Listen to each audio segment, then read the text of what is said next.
Dun-dun. That's my intro music.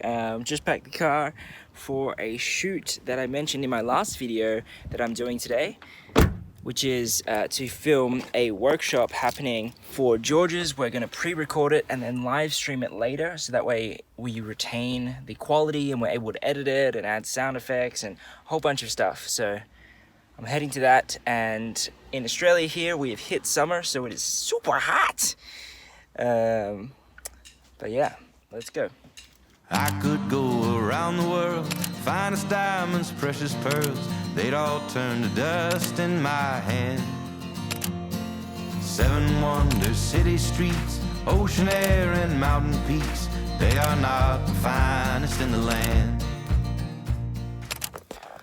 Oh, it is now 1:45 a.m. on the next day. I've just got home from the shoot. We didn't even finish. We only got like halfway through all the content that we needed to shoot, but it was getting late. I'm now home. I'm super tired. Hope you enjoyed those photos. We'll break down more of the stuff that we shot tomorrow, as I need some sleep now. Oh, howdy. I'm trying out a new intro. What do you think of howdy? Today we are going to break down the set that I did almost a week ago now. We're about to shoot the second half of it on Monday. And yeah, it's pretty much the same setup. So I'll probably just go over it now.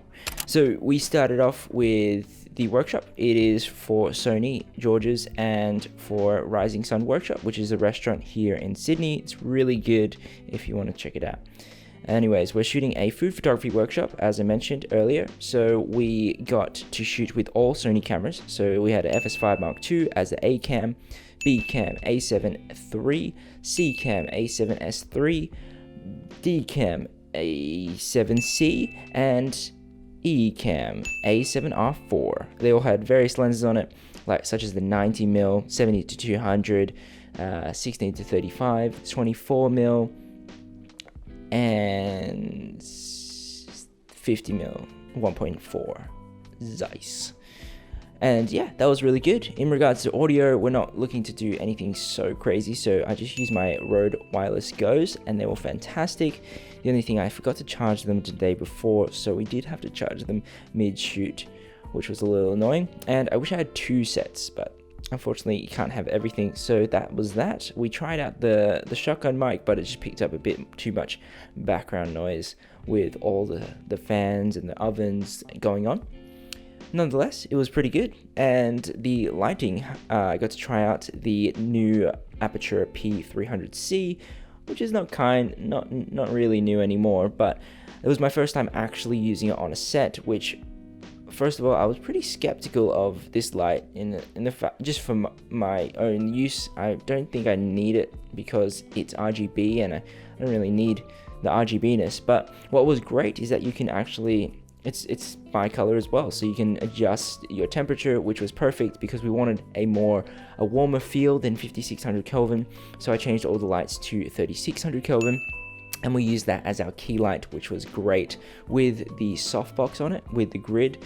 And the softbox works really well. However, the design, it's not as innovative as their other softboxes that Aputure have. In regards to the other lights, I had a 120D Mark II at the back, which was great, with my 90cm softbox on it. And that was just on one of my C stands up top. We also had a Nanlite Pavo tube, the 15C, in the background, or actually I think it's the 30C, if they make a 30C. It was the longest one they have. We also had 2 setups, so that was our first setup, and then we had a setup also upstairs to film Chris, the photographer. He was essentially showing you how to take photos of the food, whilst Nick downstairs was showing you actually how to make the awesome ramen. So upstairs we just use an Aputure 672, which was this light, and it's actually my first light I ever bought for video. And when I first used it, I didn't know how to make anything look good, so I still don't know possibly how to make things look good. But I was really disappointed with this light. I was really just putting it on something, and when I was filming myself or filming whatever, I was like, man, it looks so harsh, it looks so hard.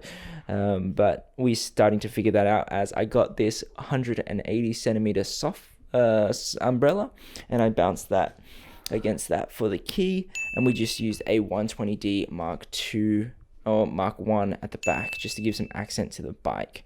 More and more, I'm just really thinking about what kind of lights I want next, and I think the biggest spot is, do you want bicolor or do you want daylight? And daylight, obviously, just pure daylight gives you a lot more output and a lot more power. However, the ability or the convenience of bicolor is awesome, especially because we wanted that warmer look, and I didn't need to put gels on every light. I just had to change a lot of just dials and knobs. So that was pretty good. Let me know what you think about daylight or bicolor lights in the comments below. I also got to use a new tripod, which was the 504X with these new funky legs that Manfrotto released, and it was cool. The head is great, but the legs are a little bit of a question mark for me. When you pick it up, if you accidentally twist the legs, your legs start falling out, and it's just not a great design. I wish they made something a little bit more innovative, kind of like Sackler and their Flowtech tripod. That would have been mint. Anyways, so I shot that, and I also did another shoot a few days later, and it was just a half day. We shot an interview with a 3x3 Scrim gym, boosted up with my C-stands, and yeah, if you ever get one of these, make sure you figure out what clamp you get, because I used one before and the clamp was fantastic. Like it's on there, but the clamps we rented for this shoot were really annoying, and they didn't clamp onto the frame all that well. Maybe we just didn't do it right, but they weren't so good.